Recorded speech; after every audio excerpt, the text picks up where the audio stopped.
In the sprawling city of Meridian Falls, New Year's Eve was more than just a celebration.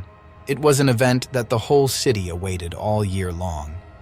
But for Detective Lena Morris, the night was marred by a call that would lead her down the darkest alley of her career.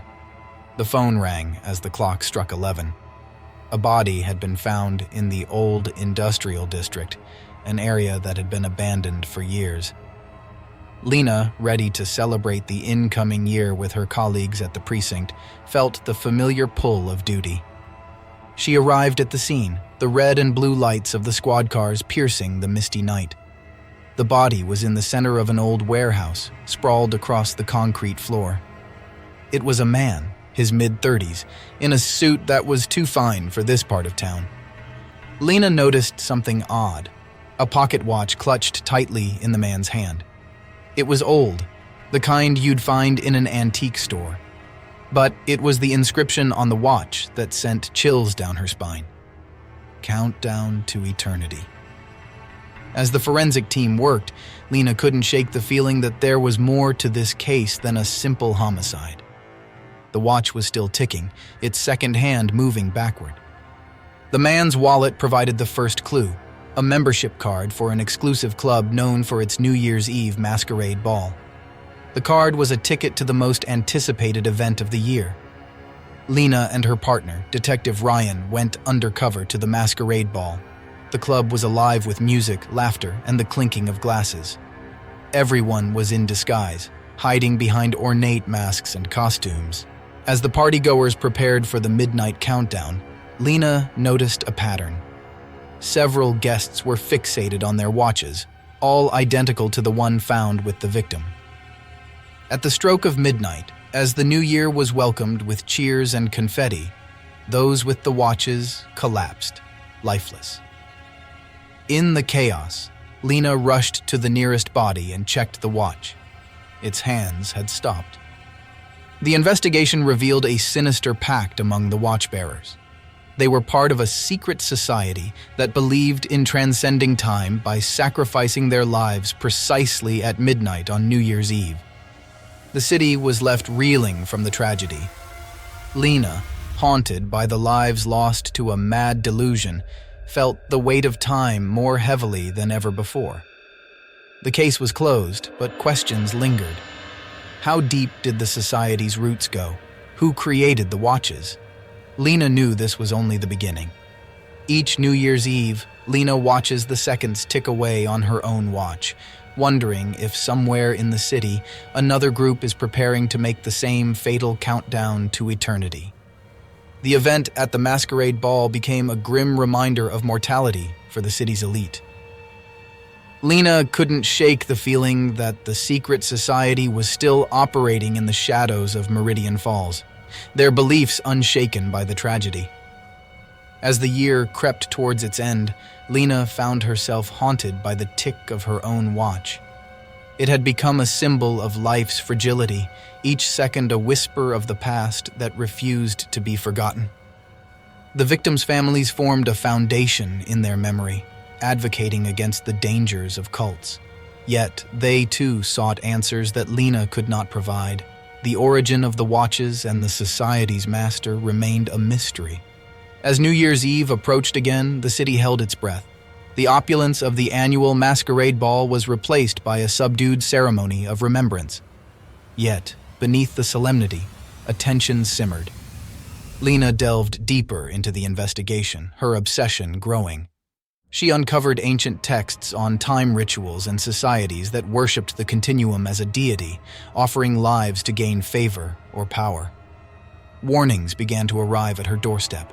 Anonymous letters with a simple message, "Stop looking or time will stop for you."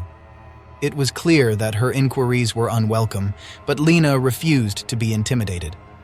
As the city's clock prepared to mark the new year, Lena stationed herself in the heart of the club district, eyes vigilant. The precinct had issued an unofficial curfew, and the streets were eerily silent. At midnight, the silence broke with the sound of a single chime. Lena's watch had stopped, its hands frozen at 12. A cold dread filled her as she scanned the empty streets. Across the city, reports flooded in of time anomalies. Clocks stopped, digital displays glitched, and for a brief moment, time itself seemed to halt. Lena's investigation led her to a clock tower at the center of the city. Inside, she found the master of the society, an ancient horologist who claimed to manipulate time. A battle of wits and wills ensued. The horologist sought to initiate Lena into society, promising her answers and the power to reverse fate. Lena resisted, her resolve firm. Using her knowledge from the texts and her own intuition, Lena disrupted the horologist's ritual, breaking the cycle. The clocks began to move again, and the city breathed a collective sigh of relief. In the aftermath, the horologist vanished, but the echoes of the society's influence lingered. Lena continued her work, determined to protect the city from the shadows that preyed on it. Lena became a guardian against the darkness, her name synonymous with the protector of time. Each New Year's Eve, she stands watch, ensuring that the countdown to midnight marks only the beginning of a new year, not the end of a life. And so, Lena's vigil continues. Each tick of the clock is a heartbeat of the city she vows to protect, each talk a step further from the darkness that once threatened to consume it.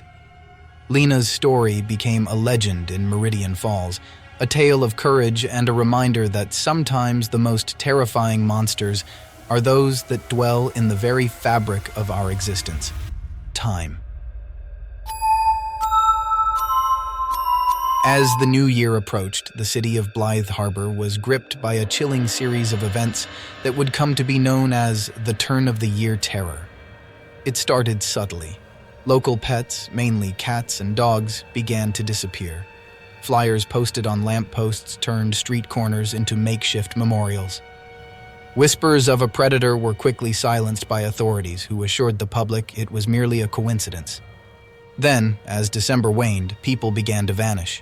One by one, residents of Blythe Harbor would go out to run errands, meet friends, or for a quiet walk, only to never return home. Detective Jonah Hart was assigned to the case. A pragmatic man, he believed there was a logical explanation. He combed through hours of CCTV footage, looking for patterns or clues. What he found was a puzzle with pieces that didn't fit. Eyewitness reports were inconsistent and bizarre. Some spoke of strange figures standing motionless in the shadows, watching. These night watchers, as they came to be called, would appear at dusk and vanish by dawn. Jonah was skeptical of these accounts. He chalked it up to mass hysteria, the power of suggestion infecting a community already on edge. Yet the seed of unease was planted. On New Year's Eve, Jonah took to the streets, determined to put an end to the fear that had gripped Blythe Harbor. The festive atmosphere was undercut by an almost palpable tension. Jonah's last communication was a radio dispatch at 11:45 p.m. He reported seeing one of the night watchers and went to investigate. That was the last anyone heard from him. As the town's clock tower struck midnight, a dense fog rolled in from the harbor, swallowing the streets, the revelers, and the last moments of the year. When the fog lifted, the town was silent. The streets were empty. No signs of struggle, no evidence of violence. It was as if a portion of the town had simply ceased to exist. In the days that followed, Blythe Harbor became a ghost town. Houses stood empty. The belongings of those who vanished remained, waiting for owners who would never return. Conspiracy theories abounded. Some spoke of a cult, others of a government experiment gone wrong. But there were no answers, only the lingering fog and the silence it left behind. The case remains open, the files gathering dust on Jonah Hart's now abandoned desk. His name was added to the list of the missing, a list that grows longer each year. New Year's Eve is no longer celebrated in Blythe Harbor. Instead, it's a night of vigilance, of locked doors and whispered prayers. The events have come to be known as the Turn-of-the-Year Terror, a haunting reminder of the year that ended with a mystery and the terror that remains unsolved. Year after year, as December waned, amateur sleuths and determined journalists would descend upon Blythe Harbor. They scoured the town for any clue that might unravel the mystery, but the answers remained as elusive as the fog that crept along the streets. Despite the town's new traditions of silence, whispers of clandestine New Year's Eve gatherings surfaced. Small groups, fueled by curiosity and defiance, met in secret, hoping to witness the phenomena and perhaps understand it. None who attended these gatherings were ever seen again. The story of Blythe Harbor consumed me. As an investigative journalist, I felt a pull to the town that went beyond professional curiosity. It was personal. Jonah Hart was my mentor and friend. On the anniversary of the disappearances, a static-filled broadcast interrupted the local radio waves. It was Jonah's voice, or so it seemed, filled with urgency and fear, repeating a sequence of numbers before fading into silence.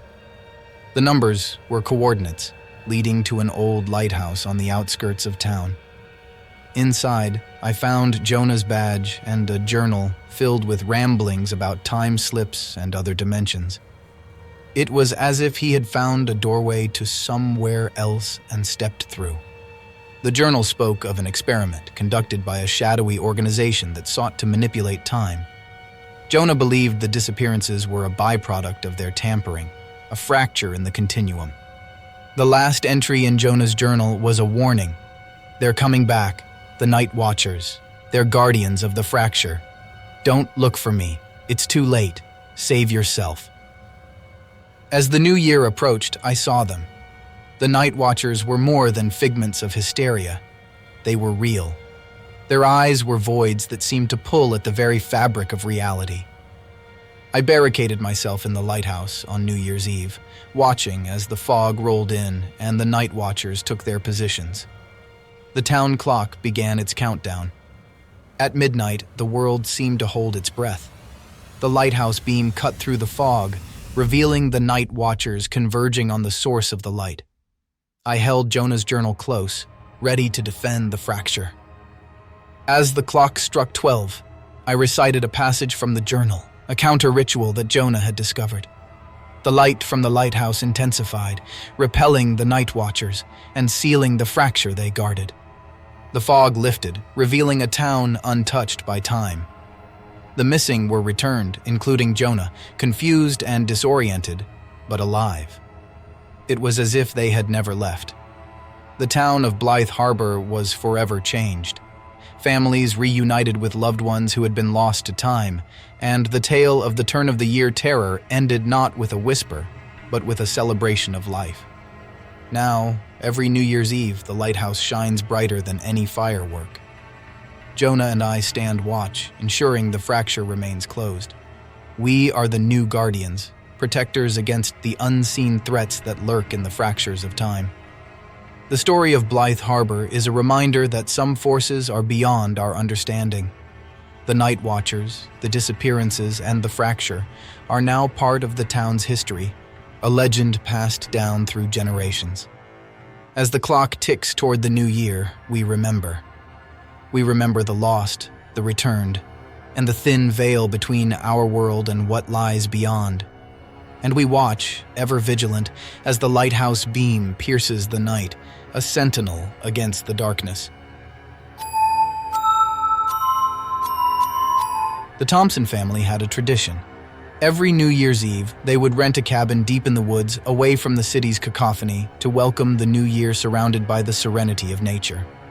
This year, they chose a quaint cabin near the snowy banks of Lake Merrow. December 31st was a day filled with laughter and the crunch of snow underfoot as the Thompsons settled into the cabin. The remoteness was a welcomed respite from their hectic lives. As the sun dipped below the horizon, they prepared for a night of family games and resolutions. As they began their countdown to the new year, an uneasy silence enveloped the cabin. The usual sounds of nocturnal creatures and whispering winds were absent. It was as if the forest itself was holding its breath. At precisely 11:59 p.m., the cabin lost power. The Thompsons, seasoned in dealing with such mishaps, attempted to restore electricity. but the generator remained silent, refusing to awaken.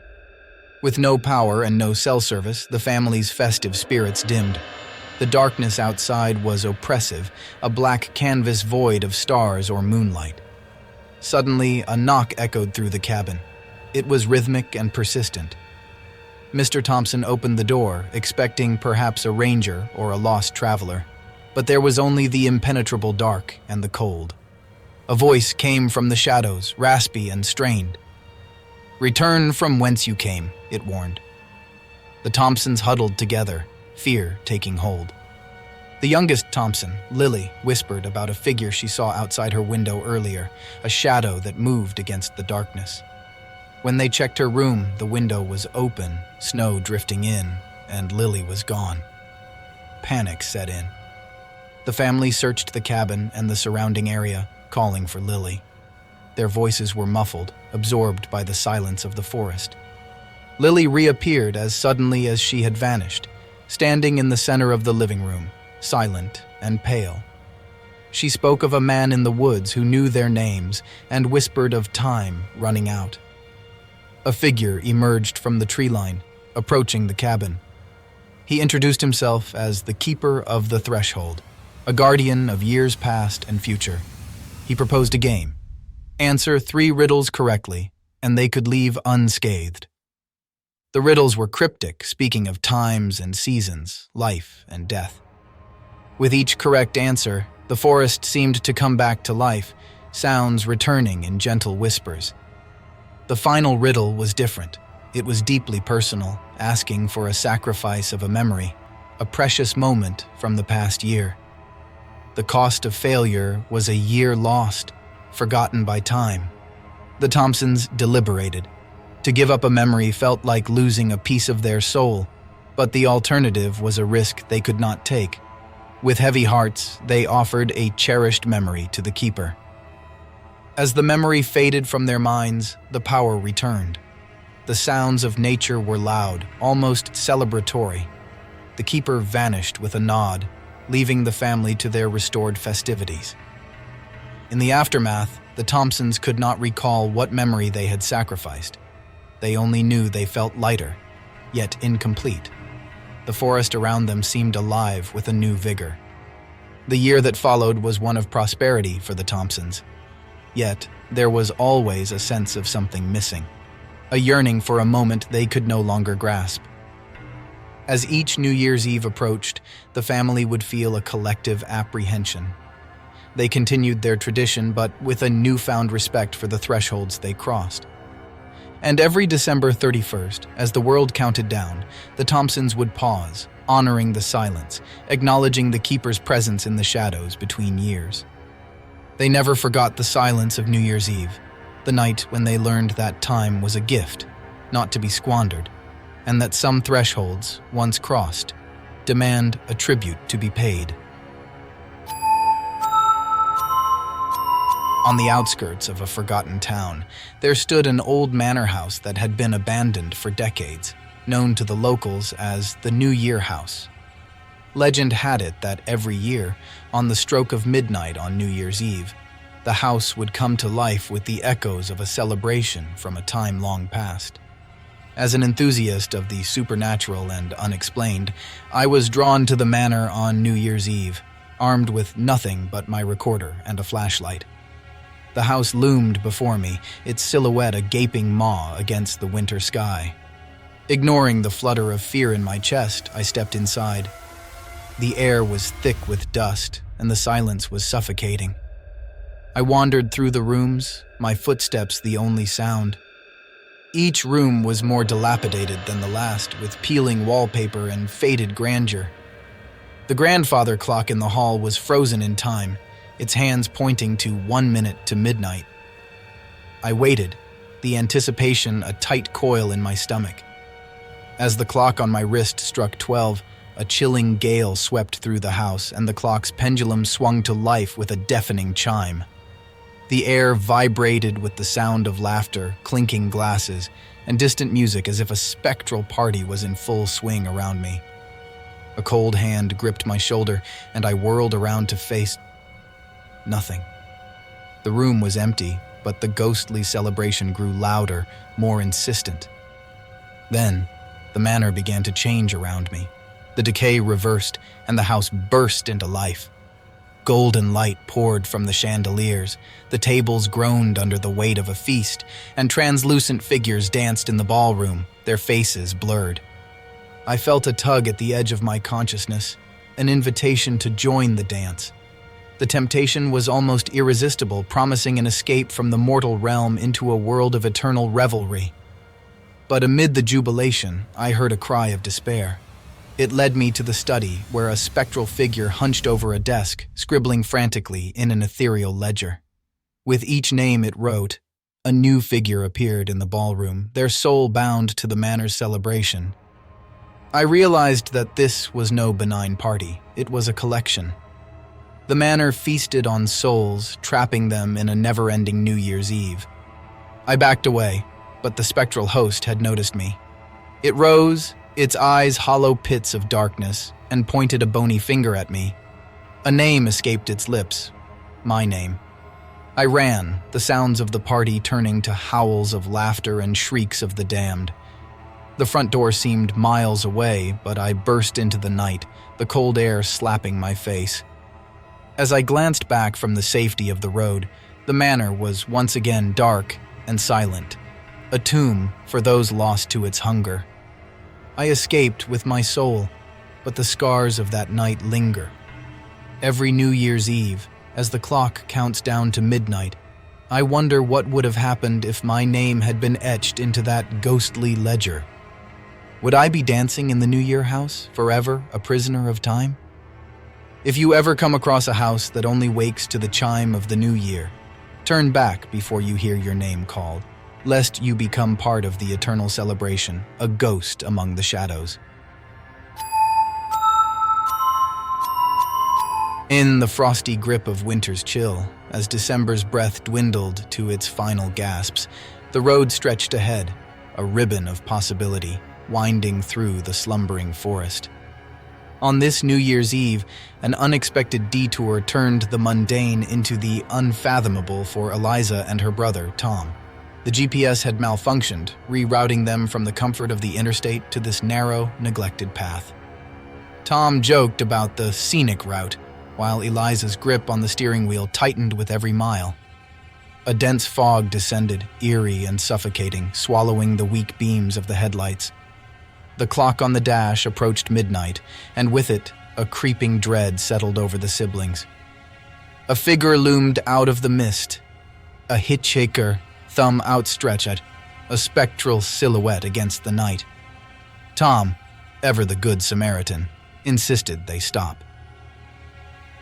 Eliza's intuition screamed against it, but familial loyalty prevailed. The hitchhiker slid into the back seat without a word. His presence was a cold void that seemed to leach the warmth from the car's heated interior. He gave no name, no destination, only sat, silent and still. The clock struck 12 as they drove, but there was no fanfare, no jubilant radio announcers celebrating the new year. Only silence. Tom glanced at the clock again, only to find it hadn't moved. Time itself seemed frozen. The road became cyclical, the same fallen tree, the same frozen lake, looping endlessly in their journey. Eliza's sense of reality began to fray as panic clawed at her throat. Tom turned to question their silent passenger, but the back seat was empty, the chill of his presence lingering like a ghostly residue. The hitchhiker had vanished as mysteriously as he appeared. The realization hit Eliza and Tom were alone, yet they felt watched and hunted. The forest seemed alive with unseen eyes, and the fog closed in like a predator stalking its prey. The car spiraled into a ditch as Eliza swerved to avoid a shadow that darted across the road. The impact was jarring, the world spinning into darkness. Eliza regained consciousness to the sound of her brother's distant cries. The car was a wreck, the night was oppressive. Tom was nowhere to be seen, his voice a beacon of terror in the dark. Eliza stumbled into the woods, her name a whisper on Tom's lips. The cold bit into her, the forest a labyrinth of shadows and deceit. She found Tom at the forest's heart, kneeling before an ancient tree, its branches a gnarled canopy against the starless sky. Before he stood the hitchhiker, his eyes abysses that promised oblivion. The hitchhiker spoke, his voice the rustle of dead leaves. "One must stay," he decreed, "so the other may leave. Such is the toll for the New Year's road." Tom locked eyes with Eliza, his decision made. Before she could protest, he stepped forward, merging with the shadow of the hitchhiker, becoming nothing more than a wisp of the night. Eliza ran, her brother's sacrifice a fire burning in her chest. She emerged from the forest as dawn broke, the first light of the new year, a cruel reminder of her loss. The road was gone when she turned back, the forest a seamless wall of trees. The world continued unaware of the New Year's road and its toll. Eliza's tale was met with skepticism, dismissed as the ramblings of a traumatized mind. But she knew the truth of the road that took her brother and the price paid for their passage through time. New Year's Eve became a night of vigil for Eliza. She watched the roads, warning travelers of the toll, of the choice, and of the shadow that waits in the mist. The New Year's road remains a hidden turn off the path of the known, waiting for those who stray from the well-lit ways of the world, offering passage for a price. And in the heart of the woods, it is said that if you listen closely on New Year's Eve, you can hear the faint echo of a clock striking 12 and a brother's final, whispered goodbye. In the small mountain town of Eldridge's Hollow, the arrival of winter was always heralded with a mix of anticipation and dread. This New Year's Eve, the air was thick with whispered warnings of the Woodsman, a spectral figure said to roam the dense forests surrounding the town, his presence an omen of misfortune. Most of the townsfolk dismissed the stories as mere superstition, folklore passed down through generations to keep children from wandering too far into the woods. But Caleb, an experienced logger and a skeptic at heart, paid no mind to such tales. The woods were his livelihood, not a setting for ghost stories. On the morning of December 31st, Caleb set out to complete one last job before the year's end. A mighty pine on the edge of the Mercier property needed felling, and the pay was too good to pass up, even on New Year's Eve. As his chainsaw bit into the pine, the usual roar was met with an eerie echo, a chorus of whispers that seemed to emanate from the heart of the forest. Caleb shook off the uneasy feeling, attributing it to the wind playing tricks. The day waned as Caleb worked, the sun setting behind the mountains with unusual haste. He could feel the prickle of being watched, but saw no one when he turned to look. The forest seemed to close in around him, the shadows of the trees stretching like grasping fingers. As the first stroke of midnight rang from the town below, a thick fog rolled over the woods. From its depths emerged the Woodsman, tall, gaunt, with eyes that glowed like the embers of a dying fire. He stood at the edge of Caleb's clearing, silent and imposing. Caleb's heart raced as he met the woodsman's gaze. The air grew colder, the night sounds ceasing until all that remained was the woodsman's labored breaths, misting in the frigid air. The boundary between the clearing and the forest blurred, and the woodsman beckoned with a hand gnarled like the boughs of an ancient oak. Caleb, despite every instinct screaming against it, found himself compelled to step closer. He opened his mouth to challenge the apparition, but found his voice stolen, lost to the woods that had so often echoed with his song and laughter. At that moment, the woodsman shifted, transforming into a mirror image of Caleb, complete with his checkered flannel and steel-toed boots. The doppelganger spoke with Caleb's voice, a voice now laced with otherworldly overtones. "Turn back from these woods, lest you lose more than your voice," it warned, before fading into the fog. Frozen in place, Caleb understood the gravity of the woodsman's curse. It was a fate worse than death, an existence trapped between the whispers of the pines, unseen, unheard, and alone. With the last of his will, Caleb broke the apparition's hold and stumbled out of the forest. The town's New Year's celebrations were a distant cacophony compared to the silence he had endured. In the safety of his cabin, surrounded by the remnants of the year's festivities, Caleb sat in quiet reflection. His voice had returned, but the weight of the encounter hung heavy on his soul. The new year brought no joy to Caleb. He abandoned the woods, leaving the logger's life behind. Eldridge's Hollow lost not just a woodsman, but a part of its spirit that night. As years passed, Caleb's story became a chilling lesson. Respect the woods, especially when the old year wanes and the new year waits in the wings. The woodsman watches, and his requiem is a melody of silence. On clear nights when the wind stills and the world holds its breath, some claim they can hear a faint echo, a sound like a chainsaw, or perhaps a voice trying to sing through a silenced throat. The forest around Eldridge's Hollow remains untamed and whispering, its heart beating to the rhythm of an unseen presence. The woodsman is more than a story. He is the guardian of a threshold few dare to cross. Years went by, and the legend of the woodsman evolved, woven into the fabric of Eldridge's Hollow. Hikers and hunters would speak of a presence felt in the depths of the forest, a reminder that they were not alone. Caleb, now an old man, spent his days documenting his memories and encounters in the woods. His journal became a detailed account of the forest's secrets, including sketches of the woodsman as he remembered him. Caleb's granddaughter, Emily, grew fascinated with his stories. She was a spirited young woman, an environmental science major with a deep love for the woods that once terrified her grandfather. Emily embarked on a project to study the ecological impact of the forest on Eldridge's Hollow. Armed with her grandfather's journal and modern technology, she ventured into the woods, determined to uncover its truths. Deep in the heart of the forest, Emily felt a familiar presence. It was the woodsman, but he appeared differently to her.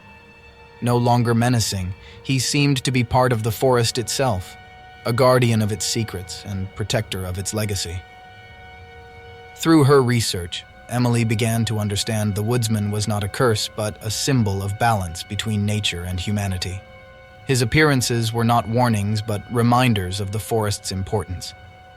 Caleb passed away peacefully, leaving his journal to Emily. In it, she found a map of a hidden part of the forest, marked with a symbol that resembled the woodsman. Following the map, Emily discovered a grove untouched by time, where the trees grew tall and ancient. In the center stood a pine, towering above the rest, its bark etched with symbols that told the history of the forest. At the base of the tree, Emily found a sapling, growing in the shadow of the giant pine. It was a gift from the woodsman, a continuation of the forest's life, a new beginning. Emily took on the role of the forest's new guardian. She used her knowledge and her grandfather's journal to protect it, ensuring that the balance was maintained. On New Year's Eve, Emily would return to the grove, listening to the whispers of the wind through the trees. It was said that if you were quiet enough, you could hear the voice of Caleb mingling with the rustle of the leaves, sharing stories with the woodsman. The woodsman of Eldridge's Hollow became a tale of coexistence, a reminder that some spirits are not to be feared but understood and respected. The forest continued to thrive, a testament to the bond between the woodsman, Caleb, and Emily. I had always loved New Year's Eve. It was a night of promises, endings, and beginnings. When the invitation to the Silverpine Manor masquerade ball arrived, I was thrilled. The manor, an architectural relic, was the heart of all extravagant celebrations in our town. The night was crisp, the stars like shards of ice in the sky. Silverpine loomed, its towers piercing the night. A sense of unease fluttered in my stomach as I approached the grand doors, a feeling I attributed to the excitement. The ballroom was a tapestry of colors and music. Masks hid the identities of the guests, adding mystery and intrigue to the air. Laughter and chatter drowned the occasional creaks and groans of the old manor. Our host, Mr. Alistair, was a peculiar figure. His mask was an intricate clock face, its hands nearing midnight, but never quite reaching it. He welcomed us with a voice that echoed strangely, as if from far away. As the evening wore on, the hands of the clocks around the manor seemed to slow. Guests glanced at their watches, but time itself appeared to be holding its breath. The anticipation for the midnight countdown grew into a tangible restlessness. Seeking a moment of quiet, I stumbled upon a hidden room behind a tapestry. It was filled with clocks, hundreds of them, all frozen a minute before midnight. And there, in the center of the room, stood a life-sized clockwork figure, its face identical to Mr. Alistair's mask. Returning to the ballroom, I found it less crowded. A guest mentioned people had begun to vanish, one by one, as the minute hand of their watch neared 12. Panic hadn't set in yet. After all, it was a night for tricks and games. I confronted Mr. Alistair, demanding to know where the guests had gone. His only response was a chilling smile as he gestured to the clocks. "Time is the threshold between worlds," he said. "And tonight, the barrier is thin." The ballroom began to change. The walls aged and decayed before our eyes. Guests faded, their laughter turning to echoes. The manor itself seemed to unravel in the fabric of time. I ran, the manor a labyrinth of distortion. Behind me, the chimes of clocks began to ring, though none had worked before. The sound was a dirge, a funeral march for the year that would never be born. I found myself in the clockwork room again, the hands of all the clocks moving now, racing to complete the year. The clockwork figure turned to me, its mechanical heart beating a countdown to my doom. As the hands aligned, a blinding light filled the room. I felt myself pulled across an unseen threshold. When my vision cleared, I was outside, the manor nothing but ruins in the light of the first sunrise of the year. The town awoke to find Silverpine Manor had vanished, along with all its guests. Only I remained, a sole witness to the new year that never came, and the guests trapped in a moment lost to time. In the days that followed, Silverpine Manor became a legend, a ghost story whispered in the chill of winter. I tried to tell my story, but it was too outlandish, too unbelievable. I alone remembered the faces that had vanished with the manor. Nights became a gauntlet of terror. In dreams, I wandered through endless halls of the manor, hearing the laughter and music of the ball, always just out of reach. I'd wake to the sound of phantom clock chimes, a reminder of the time that had stolen so much. Driven by a need for closure, I began my own investigation into the manor's history. I unearthed tales of Alistair's ancestors, a lineage shadowed by rumors of time experiments and dealings with forbidden arts. In the town's archives, I found a diary belonging to Alistair's great-grandfather. It spoke of a temporal well, a family secret capable of bending the fabric of time, but at a terrible cost. 1 year later, as the anniversary of that fateful night approached, I felt an inexorable pull back to the ruins of Silverpine. Compelled by an unseen force, I stood amidst the decay, the air thick with the anticipation of a reckoning. As the clock in the town square struck midnight, a chilling wind swept through the ruins. There, in the moonlight, stood the spectral figures of the lost guests, their eyes pleading, trapped in an eternal masquerade. The diary had mentioned a ritual, one last desperate chance to undo the temporal lock. With trembling hands, I set the ancient symbols, reciting words that felt as old as time itself. The ground shook as a rift in time opened. The ghosts of Silverpine, bound for so long, drifted towards the rift, their whispers a chorus of gratitude and sorrow. As the last of the spirits disappeared, Alistair's ghostly form emerged. "Join us," he beckoned, "and witness eternity." Temptation gnawed at me, but I knew this was a journey from which there was no return. With a heavy heart I declined, sealing the rift. Alistair and the manor faded into legend, leaving me in a world that had moved on without them. Now I stand as the keeper of memories, the guardian of a night that the world has forgotten. Each New Year's Eve, I light a candle for the souls of Silverpine, a beacon for those lost in the shadows of time. The manor is gone, but its echo lingers in my mind, a reminder that time is a river that flows both ways.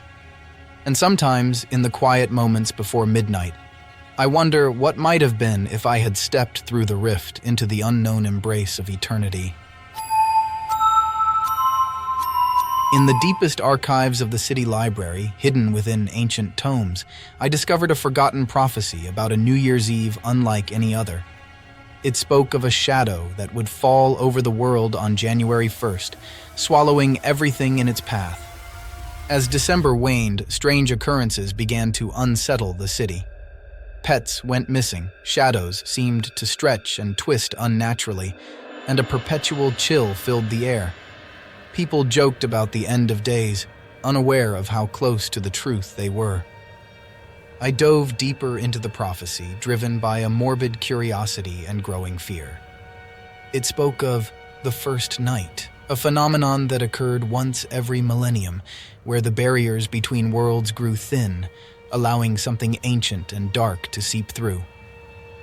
I tried to warn others, but my words were met with skepticism and ridicule. After all, prophecies were the stuff of fantasy, not modern life. But as New Year's Eve approached, an uneasy tension gripped the city. On December 31st, a heavy fog descended upon us. The city lights dimmed, and an oppressive darkness began to creep into every corner, every home. People huddled together, waiting for the clock to strike midnight, hoping it would all be a bad dream. But as the countdown began, a silence fell over the city. The usual cheers were absent. When midnight struck, it wasn't the start of a new year that we witnessed, but the birth of an endless night. The darkness outside was alive, moving like a living thing. It pressed against the windows and seeped through cracks, extinguishing lights and fires. The cold it brought was not of this world. One by one, people began to vanish. First, those outside, then those near windows and doors. They were there one moment and gone the next, taken by the shadow. I barricaded myself in my home, sealing every entrance with light and fire. But even then, I could feel the darkness probing, testing, seeking a way in. In the depths of the night, voices whispered from the other side of my walls. They were soft, enticing, promising an end to fear and pain if only I would step into the dark. The temptation was maddening. Every instinct in me screamed to stay away from the dark, but the voices were persuasive, playing on my deepest desires and fears. I expected sunrise to bring relief, but the sun never rose.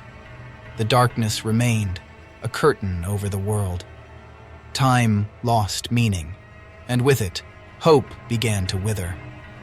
I scoured the ancient texts for a way to reverse the first night. The prophecy spoke of a heart of darkness, the source of the shadow hidden within the city. Armed with this knowledge, I ventured into the dark. The city was unrecognizable, twisted by the shadow into a labyrinth of fear. The air was thick with whispers and unseen movements. After what felt like an eternity, I found it. A pulsing blackness in the city's heart. A tear in the fabric of reality. Around it, the air shimmered with a spectral light, the boundary between our world and the one beyond. The texts hinted at a sacrifice, a life willingly given to close the tears. My heart pounded at the realization. I was the only one left to make that choice. As I approached the heart, the darkness writhed in anticipation. The voices crescendoed into a deafening roar, promising eternal darkness or a return to light, depending on my choice. With a final look at the shadowy ruins of my world, I stepped forward, offering myself to the heart. The darkness enveloped me, cold and absolute. From within the void, I felt a release, a shattering of the shadow as light burst forth, tearing through the darkness. The last thing I saw was the city, bathed in the golden light of a long-awaited dawn. They say the city was reborn that day, emerging from an eternal night into a new beginning. But the cost was great, and the hero who made it possible was never seen again. In the aftermath, the city slowly awoke from its nightmare. The sun rose, casting light on streets once shrouded in darkness. People emerged, blinking in disbelief, their memories of the night fragmented, like a dream fading at dawn. Stories spread of a night that lasted forever and a hero who vanished into the dark to save the world. But with no name or face to remember, I became a legend, my sacrifice a tale told to children. Though the light returned, a shadow lingered in the hearts of those who survived. The city rebuilt, but in the quiet moments, when the sun dipped below the horizon, an unspoken fear gripped the souls of the people. Laura, a friend and fellow journalist who had been with me that night, dedicated her life to uncovering the truth. She searched for me, hoping to find a clue to my fate, but all she found were whispers and shadows. I watched from beyond, a specter in a world I saved. I saw Laura's relentless pursuit and her guilt for not being the one to step into the dark. I wanted to reach out, to tell her it was okay, but I was just a wisp of memory, intangible and voiceless. The city changed as the years passed. Buildings grew taller, lights brighter, but the shadow of that New Year's Eve was etched into the architecture, a monument to the darkness that once was. Every New Year's Eve, Laura held a vigil. She stood in the heart of the city, a lone figure against the backdrop of celebration, her candle a beacon for the hero lost to the shadow. In the realm where I dwelled, time was a fractured thing. I saw the world in fragments, pieces of lives and moments floating in the eternal night. I was a watcher, bound to the shadow I had conquered. One day, in the depths of the broken time, I stumbled upon a new prophecy. It spoke of a second darkness, one that would come unless the hero returned to mend the tear completely. The revelation shook me. I had to warn Laura, the city, the world. But how? I was a ghost, a memory. In desperation, I reached into the fractured time, sending visions to Laura, hoping she would understand. Laura's dreams were haunted by images of a looming darkness and a sense of urgency. She pieced together the fragments, her determination turning into resolve. The texts spoke of a ritual, a way to bring a soul back from the shadow. It required a bond, one strong enough to bridge worlds. Laura knew what she had to do. On the anniversary of that fateful New Year's Eve, Laura stood in the city's heart, the ritual laid before her. She called to me, her voice a beacon piercing through the realms. I felt the pull, a tether to the world I had left. With every ounce of my being, I reached toward her voice, toward the light. And then I was there, in the flesh, standing before Laura in a world that had moved on without me. Our reunion was a moment of tears and joy, a testament to the unbreakable human spirit. But our celebration was short-lived. The second darkness was upon us, a storm brewing on the horizon, threatening to engulf the world once more. Together, Laura and I faced a new threat, armed with knowledge and a bond that transcended realms. The battle was fierce, the darkness hungry and relentless. In the heart of the storm, I found the tear in reality. With Laura's help, I sealed it, not with a sacrifice, but with a promise of hope and light. As the tear closed, the darkness receded, and a new day dawned. The world was saved, not by one hero, but by the unity of two. We became guardians of the light, keepers of the day. Our story, a tale of darkness and light, of sacrifice and reunion, was etched into the annals of history, a beacon for future generations. They say every city has its dark secrets, and mine was no different. As a journalist, I was always on the hunt for the obscure and the bizarre. That's how I stumbled upon the legend of the final countdown, a curse that struck every New Year's Eve, claiming one soul as the clock struck midnight. The city was abuzz with excitement as New Year's Eve approached. Parties were planned and streets were decorated. But beneath the festive veneer, a palpable dread lingered. I decided to dig deeper, to uncover the truth behind the curse. My investigation led me to Mrs. Calloway, an old woman whose husband was the curse's first recorded victim decades ago. In her dimly lit living room, she recounted the tale. Her husband had vanished into thin air at the stroke of midnight, leaving behind only a chilling echo of his last scream. As I delved into the archives, a pattern emerged.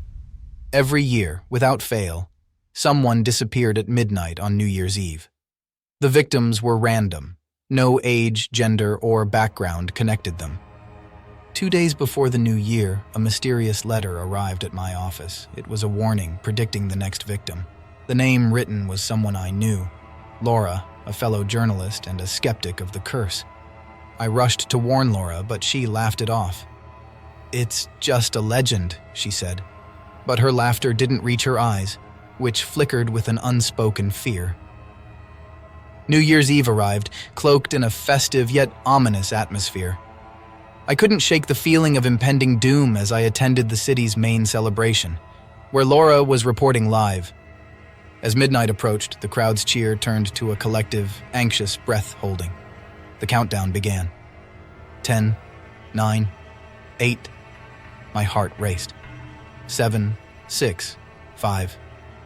I scanned the crowd for Laura. 4, 3, 2. At 1, the world seemed to stand still. Then a scream pierced the night, Laura's scream. I spun around only to see her being swallowed by a shadow that emerged from the very ground. Then she was gone. Chaos ensued.